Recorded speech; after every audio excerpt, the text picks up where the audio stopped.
ॐ ज्ञानतिमिरान्धस्य ज्ञानञ्जनशलाकया चक्षुरुन्मिलितं येन तस्मै श्रीगुरुवे नमः। नमो विष्णुपादाय कृष्णपृष्ठाय भूतले श्रीमते भक्तिवेदान्त स्वामिन्निति नामिने। नमस्ते सारस्वते देवे गौरवाणी प्रचारिणे निर्विशेषा शून्यवादी पाश्चात्यदेशतारिणे। नमो महावदन्याय कृष्णप्रेमप्रदायते कृष्णाय कृष्णचैतन्य नामने गौरतुसे नमः। जय श्री कृष्ण चैतन्य प्रभु नित्यानंद श्री अद्वैत गदाधर शिवासादि गौर भक्त वृंदा। हरे कृष्णा कृष्णा कृष्णा हरे हरे, हरे राम राम राम हरे हरे। हरे कृष्णा। तो आप सभी भक्तों का हार्दिक स्वागत है आज के भगवत गीता के डिस्कशन में। तो हम लोग चर्चा कर रहे हैं श्रीमद् भगवत गीता 5th चैप्टर, 5वां अध्याय, और इसका श्लोक संख्या 5 पे चर्चा किए थे कल। यत् सांख्याय प्राप्यते स्थानम तत् योगैरपि गम्यते, एकम सांख्यम च योगम च यह पश्यति स पश्यति।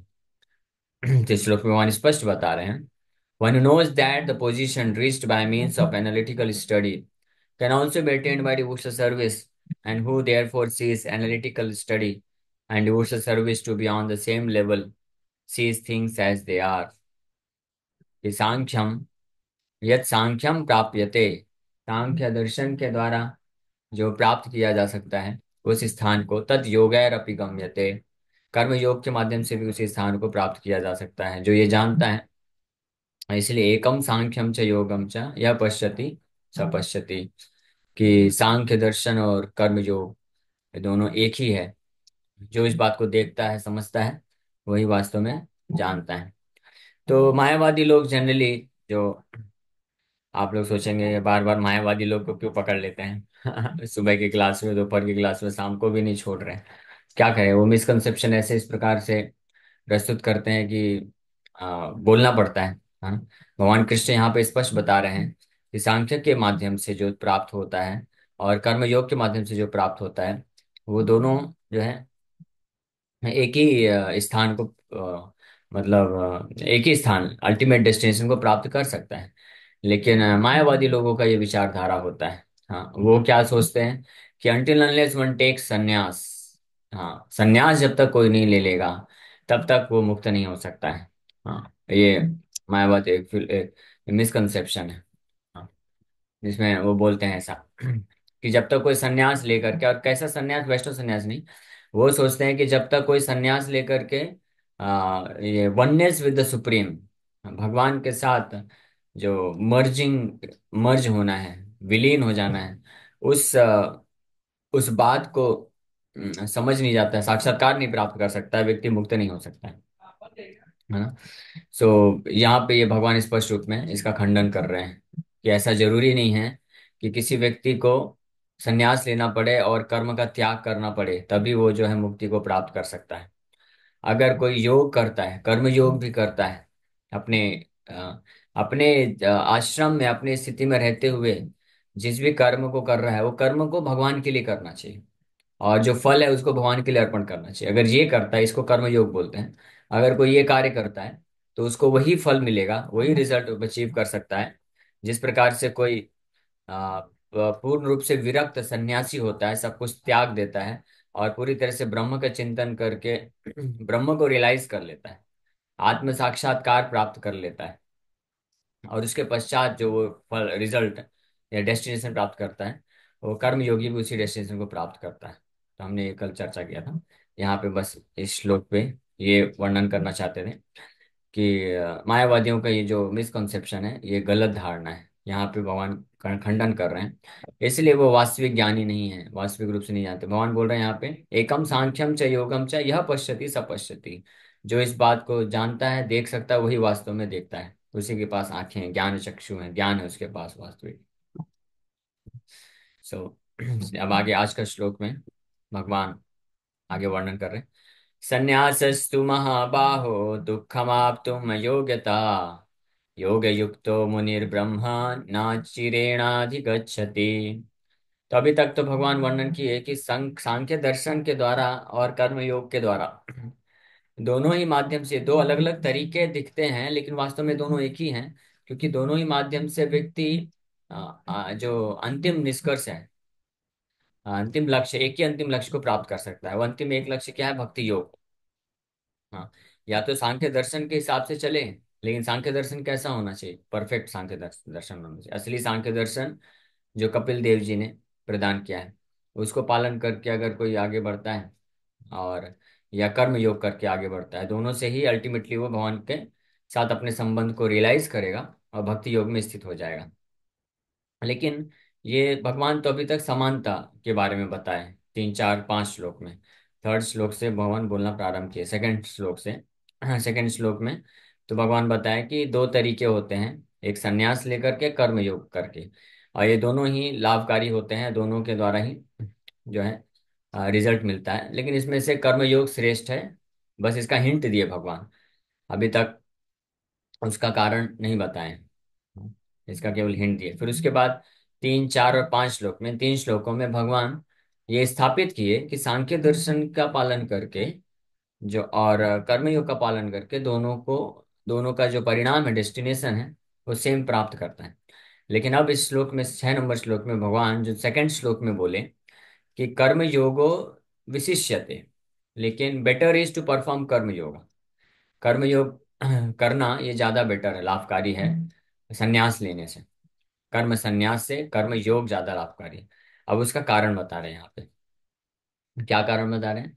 संन्यासस्तु महाबाहो दुखम आप्तुम अयोग्यता, merely renouncing all activities yet not engaging in devotional service of the Lord cannot make one happy. But a thoughtful person engaged in devotional service can achieve the supreme without delay. कि केवल अगर कोई व्यक्ति संन्यास तो महाबाहो, ओ mighty armed Arjun, केवल कोई अगर संन्यास ले लेता है, यहाँ पे संन्यास का आशय भगवान कर्म संन्यास से कर रहे हैं, क्योंकि यही प्रसंग चल रहा है।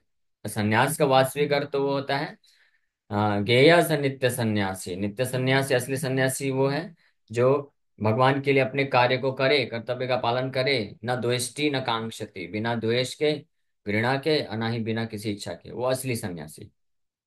लेकिन अर्जुन का जो प्रश्न हुआ कि कर्म संन्यास, कर्म को त्याग देना, वो ज्यादा बेटर है, वो करना चाहिए, या कर्म योग करना चाहिए, ये प्रश्न। तो उस प्रसंग में भगवान यहाँ पे संन्यास को बोल रहे हैं कि मेरली रिनाउंसिंग ऑल एक्टिविटीज, केवल अगर अपने कार्यों को कोई रिनाउंस कर देता है, त्याग देता है, तो उससे क्या मिलता है उसको? हाँ, उससे केवल दुख, दुखम आप तुम अयोग्यता, उसको केवल दुख ही प्राप्त होता है। He can not become happy, वो खुश सुखी नहीं रह सकता है। क्यों? क्योंकि अयोग्यता। और जब तक अयोग्यता, योग्यता मतलब योग है, भगवान से जुड़ाव है, लेकिन भगवान से जुड़ाव नहीं है तो उसको ठहराव नहीं मिलेगा। हाँ, मन मन जो इतना चंचल है, विचलित है, जो बहुत सारी जिसके हृदय में कामनाएं होती है, इच्छाएं होती हैं, तो केवल कर्म संन्यास करने से मन को ठहराव नहीं मिल पाएगा, और इसलिए उसको दुख, वो हमेशा दुखी रहेगा अगर वो अयोग्यता है। अयोग्यता मतलब भगवान से कनेक्ट नहीं किया है। लेकिन वहीं दूसरी ओर जो कर्म योगी होता है, वो अपने कर्म को और कर्म के फलों को योग्यता, भगवान से योग युक्तो मुनिर ब्रह्मा ना चिरेणाधिगच्छति, योग युक्त होता है, तो उसको, वो बड़ी आसानी से जो है सफलता को प्राप्त कर लेता है। He can achieve the supreme without delay, ना ना चिरेणाधिगच्छति। ना चिरेणा मतलब ज्यादा लंबा समय नहीं लगता उसको।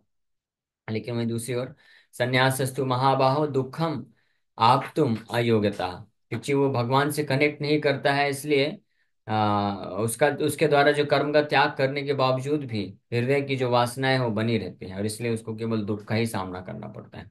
ये एक बहुत कठिन प्रयास हो जाता है। इसी चीज को भगवान और स्पष्ट शब्दों में आगे आने वाले अध्याय में इसका वर्णन करेंगे। 12वें अध्याय में अर्जुन वापस से प्रश्न पूछते हैं।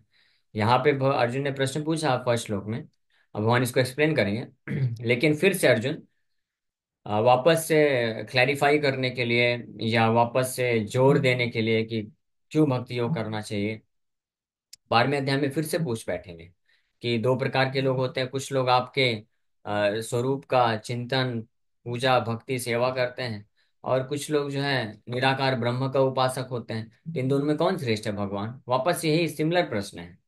यहाँ पे कर्म त्याग के रूप में पूछ रहे हैं कि कुछ लोग कर्म को त्याग देते हैं और कुछ लोग कर्म को जोड़ते हैं आपकी भक्ति में।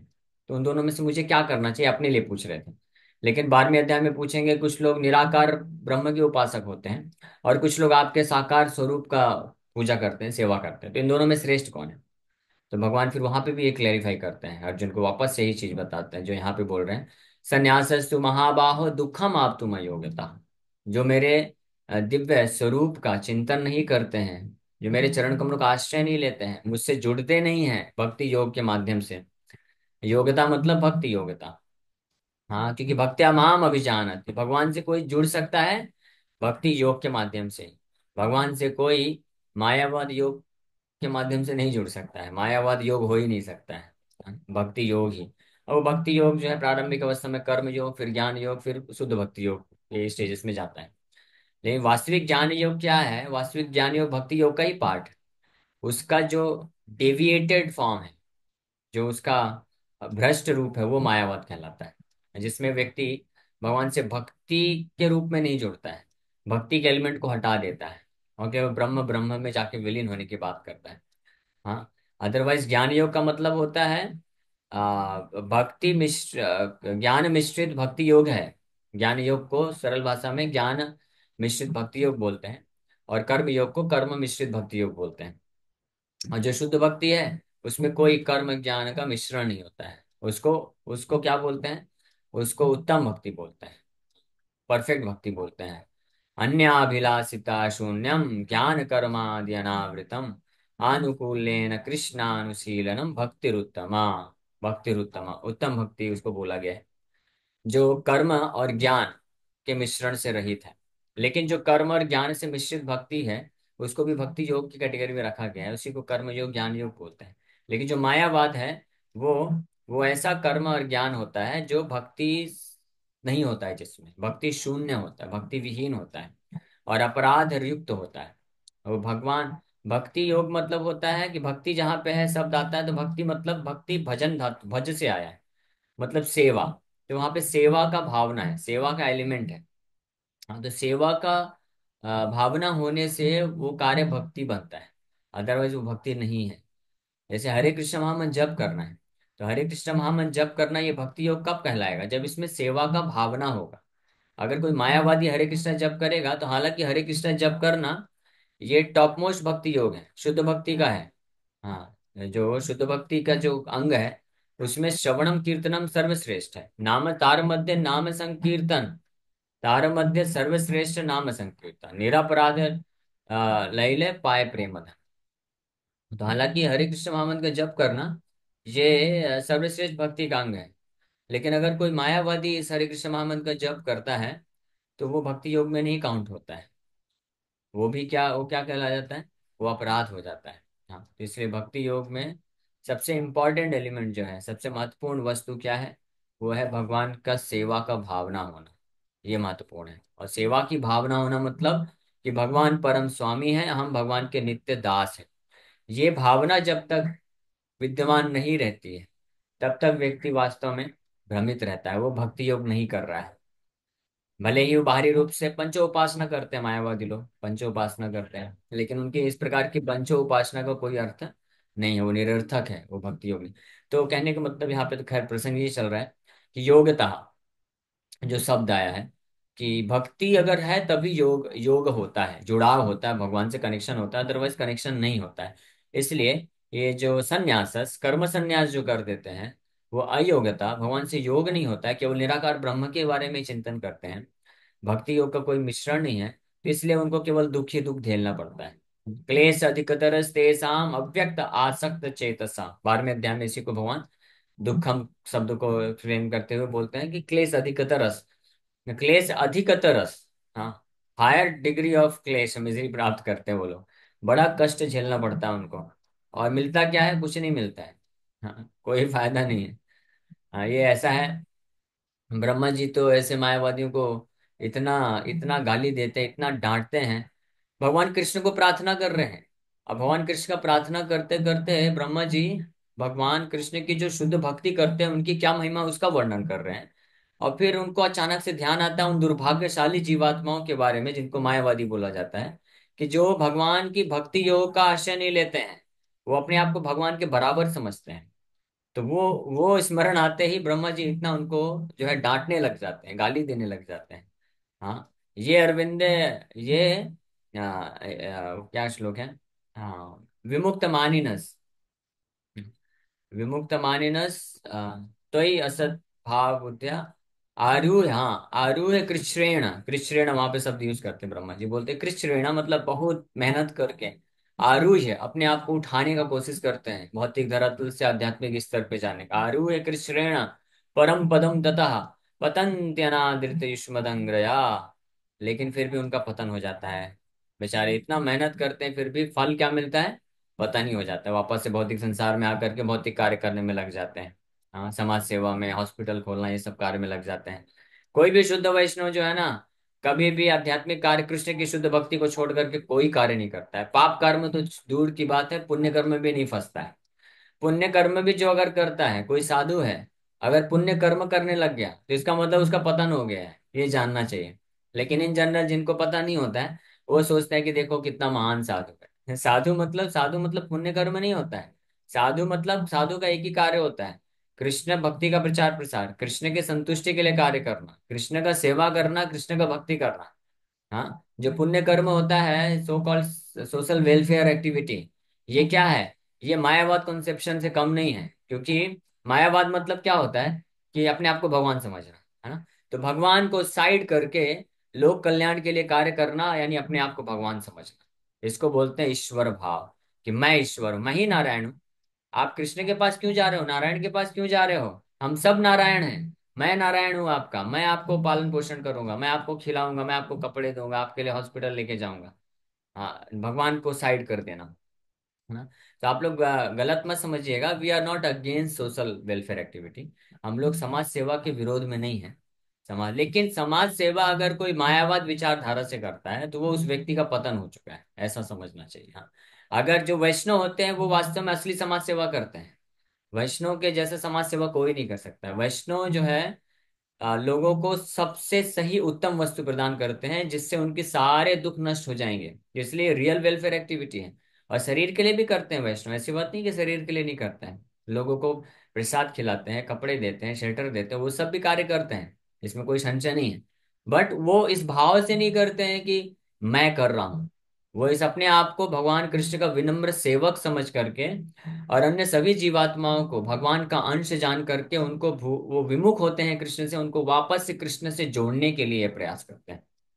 तो इसलिए Vaishnav way of performing social welfare activity is the only true welfare activity.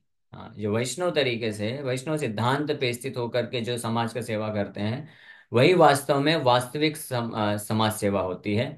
और अन्य जो लोग करते हैं मायावाद विचारधारा रख करके, वो वास्तविक समाज सेवा नहीं होती है, वो उनको पतन बोला जाता है। तो ब्रह्मा जी इस प्रकार से कृष्ण को प्रार्थना करते करते अचानक से ऐसे ही अ, मायावादियों को जो है वहां पे डांट फटकार करते हैं कि कैसे ये लोग हैं, इतना मेहनत करते हैं लेकिन अनादृत युष्मदंग्रया, आपके चरण कमलों का अनादर करके पतंती अधा, औधे मुंह नीचे गिर जाते हैं बेचारे वो, और इस प्रकार से अपने आप को ईश्वर समझते हैं। हाँ, एक एक श्लोक में ऐसा बोलते हैं। और एक श्लोक में फिर बोलते हैं ब्रह्मा जी कि उनके द्वारा जो मेहनत किया जाता है वो इतना यूजलेस इंडेवर है, इतना यूजलेस इंडेवर है, जैसे कि कोई, ब्रह्मा जी एग्जाम्पल देते हैं, एग्जाम्पल वो बोलते हैं कि जैसे धान होता है, तो धान में से चावल निकाल लिया गया हो, उसके बाद क्या बचता है, धान से चावल निकालने के बाद क्या बचता है, भूसा बचता है, उसको भूसा बोलते हैं। आप लोग पता नहीं क्या बोलते हैं, या सरल भाषा में कचड़ा बोल दीजिए, जिसको फिर गाय भैंस को खिलाया जाता है ना, यानी वो मनुष्य के लिए कोई उसका यूज नहीं है। हाँ, तो वो भूसे को जैसे कोई बैठ करके अगर पीटे, ये सोच करके कि इसमें से चावल मिल जाएगा, हाँ, तो कितना भी मेहनत करता रहे, भूसा कूटता रहेगा, कूटता रहेगा, कुछ चावल नहीं मिलने वाला है। तो वैसे ही ब्रह्मा जी इस प्रकार से उनको डांटते हैं, गाली देते हैं, बोलते हैं ये मूर्ख लोग ऐसे ही हैं कि इतना मेहनत करते हैं, तपस्या करते हैं, सेलिबेसी का पालन करते हैं, ब्रह्मचर्या, तपस्या, वैदिक अध्ययन करते हैं, सारी इंद्रिय तृप्ति छोड़ देते हैं। वैष्णव तो देखिए बढ़िया बिंदास मस्त भगवान के लिए भोग लगाते हैं और खूब खाते हैं। हाँ। हाँ, लेकिन इसलिए प्रभुपाद जी बोलते हैं कि chant, dance and feast, take feast and go back home, back to Godhead blissfully. आनंद पूर्वक बढ़िया हरिनाम जप करो, डांस करो भगवान के सामने, और थक जाओ तो प्रसाद खाओ, बढ़िया 56 भोग फीस्ट बनाओ, खाओ, भगवान को भोग लगा के खाओ। और ये करते करते वैष्णव लोग बड़े सुख पूर्वक भगवान के धाम को चले जाते हैं। और मायावादी लोग क्या करते हैं, उनका कोई इंद्रिय तृप्ति नहीं है, वो खा भी नहीं सकते हैं अच्छे से, खाना त्याग देते हैं, और सारे इंद्रियों के कार्य को त्याग देते हैं, और समाज को छोड़ देते हैं, तपस्या में जाके रहते हैं। आज के तो नहीं करते, आज के मायावादी तो असली मायावादी भी नहीं है। हम जो असली मायावादी हैं, जो वास्तव में जो मायावाद सन्यासी जो तपस्या का पालन करते हैं, अगर उनको आप देखेंगे तो आप हिल जाएंगे ये जान करके किसी भयानक तपस्या करते हैं, लेकिन क्या फायदा। ब्रह्मा जी तो डायरेक्ट बोलते हैं कि तुम्हारा तपस्या करना भूसे में पिटाई कर कुटाई करने के जैसा है, कुछ चावल नहीं मिलने वाला है। तो इसलिए बड़ी ही भयानक स्थिति हो जाती है। भगवान भी इसीलिए गीता में बोल रहे हैं कि दुखम आप तुम अयोग्यता। तो ये अयोग्यता शब्द ये सूचित करता है कि भक्ति का कोई उसमें लेश मात्र भी नहीं है एलिमेंट, इसलिए वो केवल और केवल दुख ही प्राप्त करते हैं। लेकिन योग युक्तो मुनिर ब्रह्मा, योग युक्तो मुनिर ब्रह्मा, तो योग युक्त मतलब जिसको भक्ति योग में युक्त होकर के कृष्ण को परम भगवान अपना स्वामी और अपने आप को नित्य दास समझ करके इस प्रकार से जो युक्त हो जाता है सेवा में, युक्त मतलब ही इज इंगेज्ड, योग मतलब भक्ति योग। इसलिए आप देखेंगे योग युक्ता का ट्रांसलेशन प्रभुपाद जी लिख रहे हैं, one engage in devotional service. तो योग मतलब भक्ति के द्वारा भगवान से जुड़ा होता है, उसको योग बोला जाता है। नहीं, योग मतलब भक्ति योग। जहां भी शब्द शास्त्रों में योग आ जाए तो बाय डिफॉल्ट समझना चाहिए भक्ति योग, क्योंकि भगवान के साथ और कोई तरीके से योग हो ही नहीं सकता। योग का अर्थ होता है जुड़ना, है ना। भगवान के साथ कनेक्शन जो है व्हाट्सएप के थ्रू, फोन कॉल के थ्रू, इंटरनेट के थ्रू, ईमेल के थ्रू नहीं हो सकता है। यानी कर्म, ज्ञान और इन सब अलग अलग तरीके से, तपस्या, ये सब के तरीके से नहीं हो सकता है। इज्जया न च इज्जया न तपसा न च ब्रह्मचर्येण, ये भगवान एक जगह बोलते भी हैं, पूरा लिस्ट बनाते हैं कि यथा भक्ति मताम। हाँ, ये जिस प्रकार से भक्ति के द्वारा, भक्ति का भाव जो होता है, सेवा का भाव जिस प्रकार से होता है किसी व्यक्ति के अंदर, तो जिस प्रकार से मैं उससे, वो मेरे से जुड़ जाता है, उस तरीके से व्यक्ति, उतना तरीके, उतना ही स्तर में व्यक्ति ना मेरे को पूजा करके, ना ब्रह्मचर्य पालन करके, न तपस्या करके, न वैदिक अध्ययन करके किसी से प्राप्त नहीं, किसी से जुड़ नहीं पाता है। इसलिए योग शब्द का अर्थ है, जहां पे भी शास्त्रों में योग आए तो भक्ति योग समझना चाहिए, जहां पे भी शास्त्रों में तद आए विष्णु को रेफर करता है, यज्ञ आए तो यज्ञ का अर्थ होता है भगवान विष्णु की प्रसन्नता के लिए किया गया कार्य। तो योग युक्तो, युक्तो मतलब इंगेज्ड है। तो इस प्रकार से भक्ति योग में स्थित होकर के, यानी सेवा की भावना में स्थित होकर के जो कृष्ण का निरंतर सेवा करता रहता है, वो जो है वास्तव में मुनिर ब्रह्मा, वो वास्तविक जो है मुनि है। हाँ, मुनि मतलब जिसके विचार शक्ति है, विवेक है, बुद्धि है जिसके पास, ऐसे व्यक्ति के पास बुद्धि है, विवेकशीलता है, बोल सकते हैं, जो सेवा का भाव रख करके भगवान से इंगेज होता है। हाँ, और जो सेवा का अयोग्यता है वो अयोग्य है। जो अयोग्यता है, जो पिछला शब्द भगवान बोल रहे हैं, दुखम आप तुम अयोग्यता, वो अयोग्य है भगवान को प्राप्त करने के लिए। लेकिन योग युक्तो मुनिर ब्रह्मा, ना ब्रह्म न चिरेणादि गच्छति, उसको समय नहीं लगता है, वो बड़े ही जल्दी ही भगवान को प्राप्त कर लेता है। हाँ, तो इस प्रकार से भगवान बहुत क्लियर है, सब कुछ है। हाँ, ये छठा, पांचवा अध्याय कर्म योग है, बहुत जबरदस्त है। हर जगह ये कर्म योग अभी पढ़िए, अगला अध्याय ज्ञान योग आएगा। हाँ, उसके बाद तो 7वें अध्याय से लेकर के 12वां अध्याय तक तो प्रश्न ही नहीं उठता है कि भगवान कुछ और बोलने वाले हैं, उसमें तो पूरा भक्ति योग है। लेकिन ये पांचवा अध्याय कर्म योग और छठा अध्याय ज्ञान योग, इसमें भी पूरा भक्ति योग है। हम इसको जब करेंगे तो पता चलेगा। इसलिए प्रभुपाद जी स्पष्ट सारे तात्पर्य में बहुत ही वंडरफुल तरीके से कनेक्ट करते हुए भक्ति योग को स्थापित करते हैं। ओके, तो यहीं पे विराम करते हैं। Thank you very much. Hare Krishna, Hare Krishna, Krishna Krishna Hare Hare, Hare Ram, Ram Ram, Hare Hare. किसी भक्त का कोई प्रश्न है तो पूछ सकते हैं। हरे कृष्ण। प्रभु जी, जैसे कुछ लोगों को देखते हैं, जैसे काफ़ी त्याग करते हैं, वस्त्र भी त्याग कर देते हैं, बाल नोच नोच के निकाल लेते हैं, तो वो भी मायावादी, वो भी मायावादी की श्रेणी में है। हाँ, ज्यादातर मायावादी की ही श्रेणी है, अलग अलग रूप हैं, अलग अलग प्रकार हैं। मायावाद का मतलब होता है जो माया में है वो मायावाद है, एक ये भी अर्थ है। तो कृष्ण भक्त को छोड़ करके नहीं, वो तो बाकी सब जो त्याग है। कर देते हैं, त्याग कर देते हैं, जो वस्त्र वस्त्र भी त्याग कर देते हैं, पूरा नहीं बोलना चाह रहे हैं, आप समझिए। हाँ, तो फिलॉसफी क्या है, विचारधारा क्या है, वो कोई व्यक्ति क्या कार्य कर रहा है उससे फर्क नहीं पड़ता है कि वो वैष्णव है या मायावाद है या वो फलाना ढिमकाना वाद है। वाद जो है वो निर्भर करता है कि वो किस चेतना में कर रहा है, उसका भाव क्या है। अगर कोई वैष्णव ड्रेस पहना हुआ है, तिलक लगाया है, हरे कृष्णा जब भी कर रहा है, वो भी मायावादी हो सकता है अगर उसकी भावना में क्या है। ये सब जो कार्य भक्ति के अंग हैं, इसको भौतिक समझता है, भौतिक तरीके से समझता है, तो वो भी मायावाद है। हाँ, लेकिन अगर तो इस प्रकार से जो शास्त्र विरुद्ध आचरण है, शास्त्र के सिद्धांत के विपरीत कार्य है, वो सब मायावाद कॉन्सेप्शन बोला जा सकता है। उसके अलग अलग वेराइटी है। ओके। हरे कृष्णा प्रभु जी, पंचांग प्रणाम। प्रभु अरे, जी, ये सारी फिलॉसफी जानना जरूरी है क्या? ये सांख्य और ये सब जब पता चल गया है कि वही तो कर्मयोग ही वही तो भगवान यहाँ पे बता रहे हैं कि अर्जुन, उसका आवश्यकता नहीं है, आप टेंशन मत लो। जो आप कर्मयोग करके प्राप्त करोगे ना, सांख्य के द्वारा भी वही चीज प्राप्त करोगे और पूरा पूरा प्राप्त कर लोगे, तो आप टेंशन मत लो कि आपको उस मार्ग से जाना है। वो कर नहीं सकते हम सांख्य दर्शन, हालांकि सांख्य दर्शन हम लोग समझ सकते हैं, पढ़ सकते हैं, कपिल देव जी की शिक्षाएं हैं, लेकिन वो बहुत डिफिकल्ट सब्जेक्ट मैटर है। इसलिए आसान तरीका है, सरल तरीका यही है, हरिनाम संकीर्तन के माध्यम से ये बड़े इस पर तरीके से हम परफेक्शन को प्राप्त कर सकते हैं। ओके। प्रभु जी, जैसे जैसे हम सुबह से लेके कुछ कर्म करते तो हैं, भक्ति भी करते हैं, कुछ अपराध भी हो जाता है, तो भगवान से क्या ऐसा करें कि मुझे वो कर्म फल का ना लगे जैसे। आप देखिए, जो अनजाने में पाप अपराध होते हैं, वो तो होते ही हैं, स्वाभाविक है, हम ऐसे भौतिक जगत में हैं।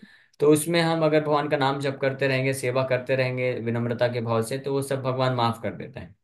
जो जानबूझ के होते हैं तो उस पर डिपेंड करता है कि किस स्थिति में किया गया है, तो उसके अनुसार फिर उसको कुछ रिएक्शन मिलता है। लेकिन भगवान इतने दयालु हैं कि अगर जानबूझ के कोई पाप के अपराध किया है तो उसको रिएक्शन मिलेगा, लेकिन अगर वो रिपेंट करता है और वापस से अपने आप को स्थित कर लेता है कि नहीं, अभी तक जो हो गया तो हो गया, अब मैं अपने आप को हम पूरी तरह से अच्छे से साधुओं के, शुद्ध वैष्णव के मार्गदर्शन में रह करके मैं आगे बढ़ूंगा, तो भगवान फिर स्वीकार करते हैं, भक्ति में आगे बढ़ सकता है। इसलिए केवल भक्ति ही एक ऐसा प्रोसेस है जहां पे हमेशा यू टर्न है। कृष्ण के पास यू टर्न कभी भी ले सकते हैं, कोई कितना भी भटक जाए, यू टर्न लेके कृष्ण के पास आ सकता है। कृष्ण के दरवाजे हमेशा खुले रहते हैं। Krishna whose doors are always open. Krishna is the only personality, supreme personality whose doors are always open for everyone. मायावादी से मायावादी के लिए भी वो खुले हुए हैं, अगर वो किसी शुद्ध वैष्णव का आश्रय प्राप्त कर लेता है तो। ओके।